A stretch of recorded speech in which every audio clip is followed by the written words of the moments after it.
My name is Benton Stokes. I'm a former fundamentalist, post-evangelical worship leader, and songwriter.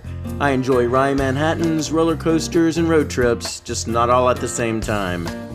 I'm Elane O'Rourke, and I'm a teacher, an author, and a spiritual coach. I was a philosophy professor and a liberal pastor in a couple of former lives, and these days, I love aha moments and not-so-dry martinis. We have conversations about life and God with a queer perspective, over cocktails, like you. This is Cocktail Theology. So apparently I'm in daiquiri season of my life. Right? We've been drinking a lot of daiquiris lately. Well, we've drunk a few, but not nearly enough. So today... We're just getting started in daiquiri season, is what I'm hearing you say. It's only June. We can have a lot of different kinds of daiquiris between now and then without even diving into the frozen concoctions that are really Slurpees with some rum. Yeah. So we've had, I don't think we did on the podcast, at least not this season, but we've had a regular daiquiri. Mm-hmm. We've had a guava daiquiri. Yeah. This is a pineapple daiquiri, which I invite you to enjoy.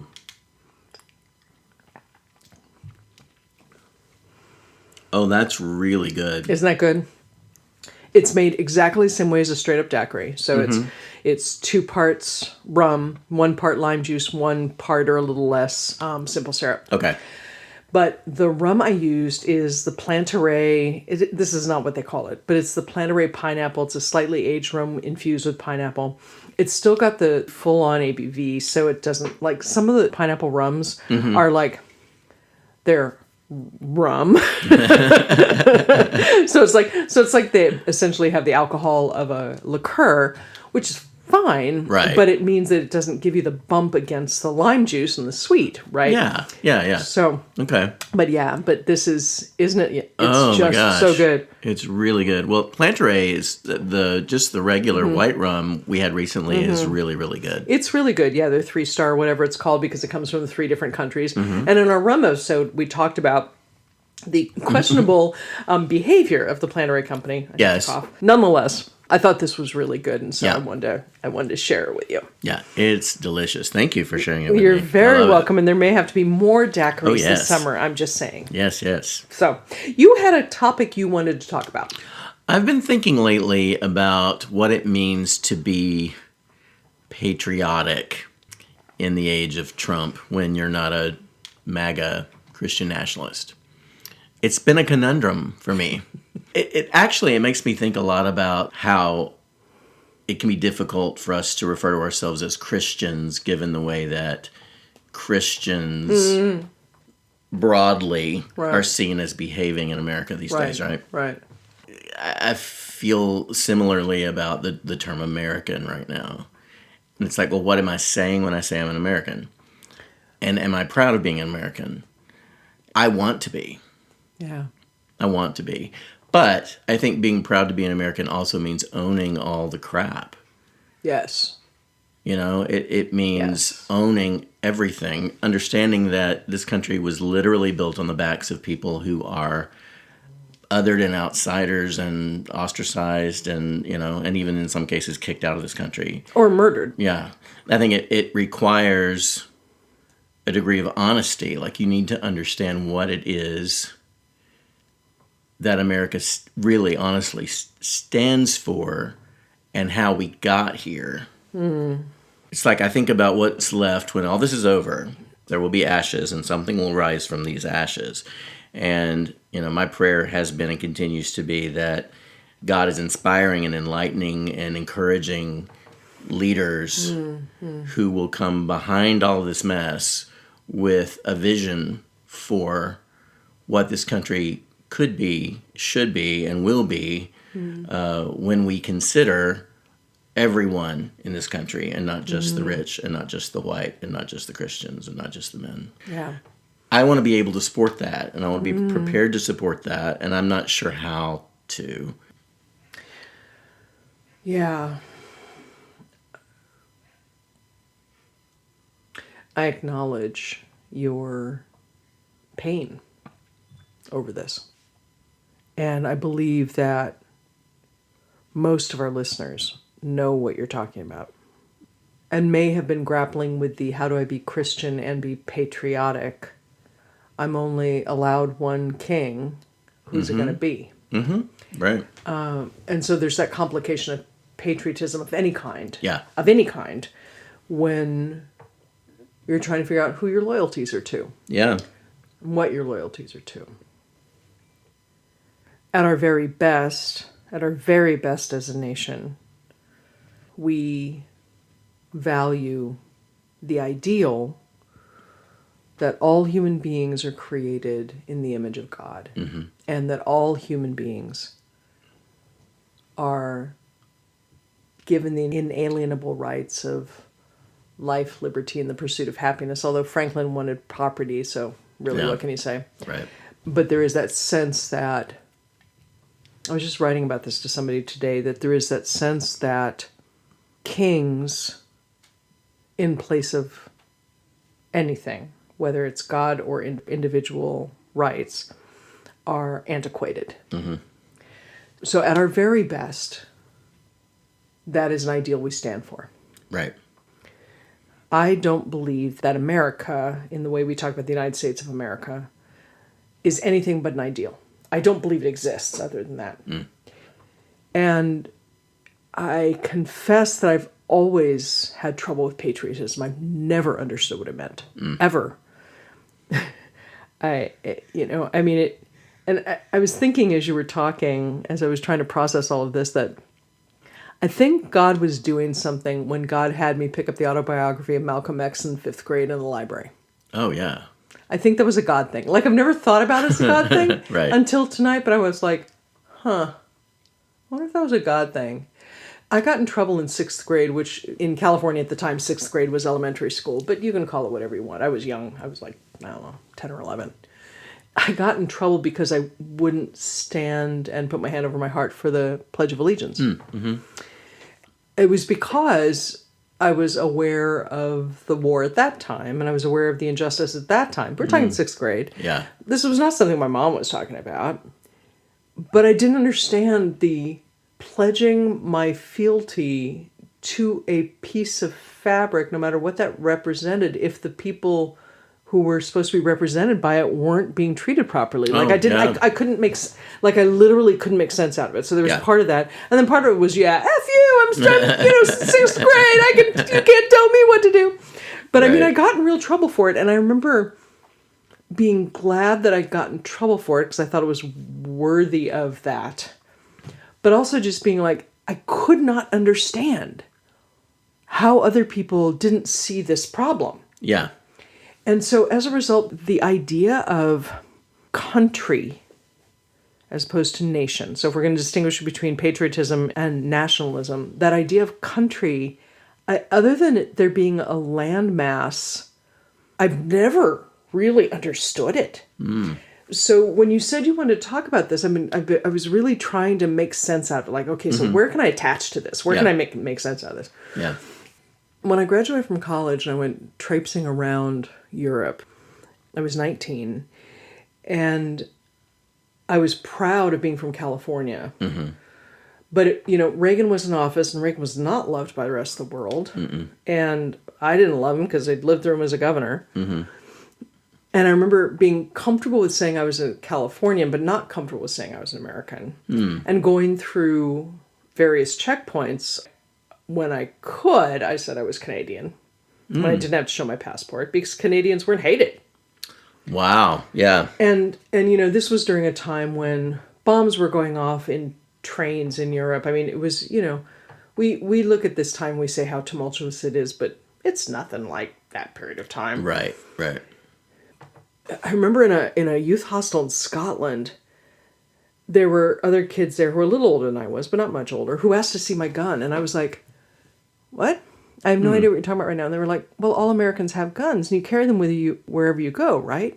And I was like, I didn't even know how to respond. Yeah. But I think that as a result, my view of what it means to be from a country is maybe not like our listeners, or maybe not like all our listeners. So when you say, how do I love my country, and how do I support my country in these times, I'm like, I admit that it's really hard for me to kind of put my brain around it.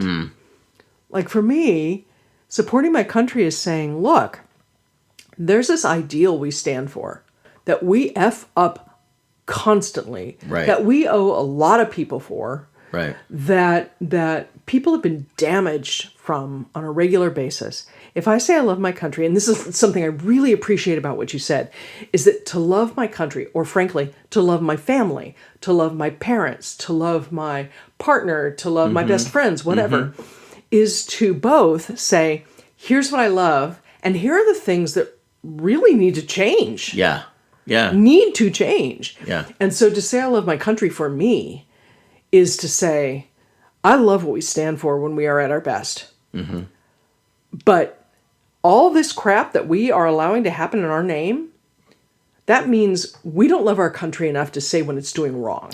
That's exactly right. Yeah. And so for me, part of being a patriot, as opposed to being a nationalist or a Christian nationalist, is saying, I want the best of who we can be. And I'm willing to call it out and say, look, for all of us to exist together as a unified whatever, faith, family, whatever it is, it has to be that we say, here's what we stand for, here's how we're going to get it. And if we don't think that's what we stand for, we need to deal with that. So when you think about somebody like Trump and his cronies, or you think about, frankly, I mean, I know people love Ronald Reagan. I could point to Democrats that I felt the same way about. I'm sorry, but if you think what it means to be an American is this very narrow view and behavior, then we have decided differences. Yeah. For me, it goes back to, the beginning of the Declaration of Independence. And if we can't agree that no kings, that all human beings, I'm going to extend it, that's not what they meant, but I'm going to extend it. All human beings are created equal in God's eyes, which means that there are no kings above us, and that we are meant to live together as best we possibly can, always aiming for better. If that's not what this country is about, there's no country. There is no. There's just a landmass with a bunch of jerks running it. Yeah. Okay, that may be my definition of patriotism. Carry on. Well, I'm glad we got to that. No, well, thank you. A lot of what you just said, I believe those are things that Jesus stood for. I believe those are things that Jesus would stand for today. Not in a political sense, but just because this is loving your neighbor. This is what it means to love God and love neighbor. This is what it means to behave in a way that is kind and loving and generous and all of the Jesus things. And so as Christians, if we are modeling our lives or trying to after the Jesus ideal, the Jesus model, then those are the things we should be caring about as Americans too. Like there's not these are my Christian ideas and these are my American ideas. Yes. And the fact that these nationalist ideas have gotten into pulpits and are being preached in churches like their gospel Makes me want to vomit. is like one of the highest forms of evil we've seen in this country in a while. Yeah. It's just subverting the gospel, twisting it, and outright lying about That's right. what Jesus said That's and meant by what he said. That's right. That I've heard. It's really, really hard just to consider that in conservative churches there are people who believe that Jesus would want everybody to have a gun, or Jesus would choose these people over these people because, God favors America, but we know God doesn't actually favor America. So I think as Christians who are also Americans, we have to push against that. Yeah. It's really clear in the founders' documents that there was only God and no kings, right? They weren't Christians. Most of them weren't. Most of them weren't. Washington and Jefferson were deists, not Christians. Franklin was a Franklinite. And Franklin was a Franklinite. They weren't basing what they were establishing on gospel principles. However, I think for that American ideal to exist the way that we all think it should or did or something, Or at least some of us want to exist. then you can't do it. As Christians, you can't do it apart from the gospel. Yeah. I mean, to behave that way toward our fellow citizens is to love one another the way Jesus said to. Right. To acknowledge the humanity of every human being and every American, regardless of color of skin, regardless of ethnicity, regardless of race or gender or wealth or lack thereof or any of that. Yeah. I think the thing about the nationalist movement that grosses me out the worst is that it's made up of Christians and that they are really putting Trump and this idea of what America is or should be above their call to be a Christian. Or at least their professed belief. Yeah. Yeah. As you were talking, I was thinking about the last few episodes we've recorded about what is the end game and hospitality. Yeah. In the part 2 of what is the end game piece, we were expressing different metaphysical ideas. And I think the thing we agree on is that there is something about the intrinsic holiness of other human beings that must be respected if you think you're in relationship with God. Yes. And if that's the way you come at it, like if you come at it from that religious point of view, then patriotism is about respecting the inherent holiness and dignity of other human beings on this piece of land outlined by a particular half-continent plus a couple of islands and part of Alaska, which is just, I can't even. But it's about that, right? Yeah. It's about saying, this is my family. And everybody on this piece of land is part of my family. Yeah. To a lesser and more degree. My 18th cousin, 17th removed, may not get as much of my direct attention as the person who lives in my house. Yeah. But part of my family. Yeah. I think that's key to a Christian patriotism. Is that I start from the Christian part. I start from the love neighbor, love God, love neighbor, love self. I start from that and then say, okay, so my first circle of that is you, my family, those close people. My second circle of that is the people over whom or with whom I have influence or I have direct effect. Yeah. Next. All of those people within my country, and I would include those who aren't citizens, because if they're in my country, they deserve my decency. Yes, they do. I don't care. The citizen thing, nah. Right. Legally, I understand it. I totally understand it. Guard the borders if you want. That's fine. But once you're here, I'm going to treat you with decency. Right. Yes. Because if nothing else, we have entertained angels unaware when we Indeed, entertain we have. strangers, Yeah. right? And we were all strangers. I mean, this is Christian. We were all strangers. We treat the stranger decently, right? Then we go to the others, you know what I mean? Yeah. But if you start from the notion, that's it.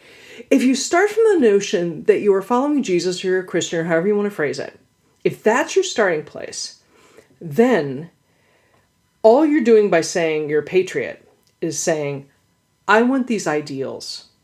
We hold these truths to be self-evident that all men are created equal. Right. Given by their creator in certain inalienable rights, among these, blah, blah, blah. And then you say, how do I, as a Christian person, honor that? Yeah.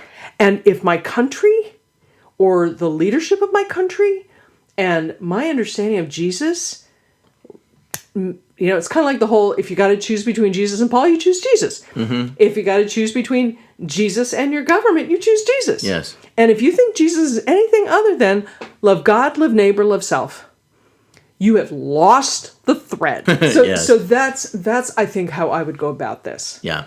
Is to be a patriot with any administration at any time, and to also be a Christian. Although I think you could throw out Christian in this because of the Declaration of Independence and Constitution, is to say, who is within my circle of care?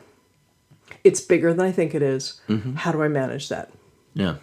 And if a rural area in Nebraska or Alabama doesn't have a hospital, what do I do to help fix that? Yeah. Because they deserve it. Yeah. Period. Yeah. End of sentence. Yeah. Tax me. Go. I completely concur. It's not about a flag. It's not about a flag. It's about the ideals.